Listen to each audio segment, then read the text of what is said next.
A few moments later. Assalamualaikum warahmatullahi wabarakatuh. Halo semuanya, perkenalkan nama saya Tinariah dengan nomor NIM 132424016. Saya dari Prodi PPKN dengan mata kuliah Hukum Perdata dan Acara Perdata. Dosen pengampu Bapak Nanang Jayani SPD MPD. Pada kesempatan kali ini saya akan membahas materi tentang alur hukum perdata dan acara perdata, dimulai dari awal gugatan sampai di putusan pengadilan. Saya mengambil kasus sengketa tanah keluarga Soeharto versus pemerintah DKI Jakarta. Yuk sama-sama kita simak videonya. Baiklah, kita masuk ke pembahasan materi kita tentang alur hukum perdata dan acara perdata, yakni kasus sengketa tanah tol Desari. Sengketa perdata antara Tommy Soeharto yang merupakan bagian dari keluarga Soeharto dan pemerintah pusat plus DKI Jakarta terkait pengadaan tanah untuk proyek tol Depok Antasari Desari. Kasus ini melibatkan persoalan perbuatan melawan hukum, prosedur pengadaan tanah dan ganti rugi. Dasar hukum dan pihak terlibat. Dasar hukum utama Undang-Undang Nomor 2 Tahun 2012 tentang pengadaan tanah, Perpres Nomor 71 2012 tentang penyelenggaraan pengadaan tanah, dan yang terakhir KUH Perdata Pasal 1365 PMH. Pihak terlibat: penggugat Hutomo Madala Putra atau Tommy Soeharto, tergugat pemerintah RI, Kementerian PUPR, DKI Jakarta, dan PT Citra Wasputoa. Selanjutnya, tahap 1-2, pembebasan lahan dan gugatan.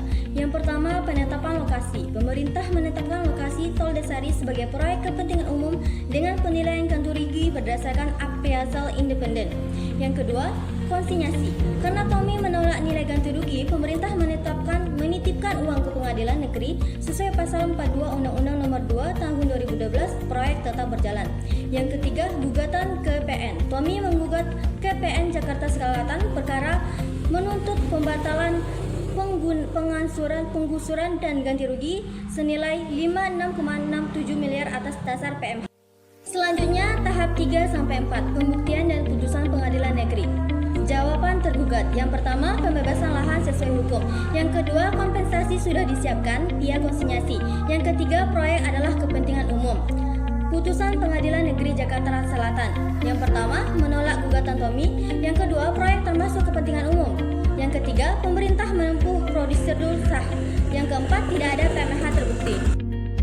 Selanjutnya, tahap 5, upaya hukum lanjutan. Yang pertama, banding. Penggugat dapat mengajukan banding ke Pengadilan Negeri Tinggi dari Jakarta dalam 14 hari setelah putusan Pengadilan Negeri. Yang kedua, kasasi. Jika masih tidak puas, dapat dilanjutkan kasasi ke Mahkamah Agung untuk review hukum lebih lanjut. Dan yang ketiga, status hingga 2024. Tidak ada putusan MA yang membatalkan Pengadilan Negeri Jakarta Selatan, sehingga putusan Pengadilan Negeri Jakarta Selatan kemungkinan besar tetap berlaku.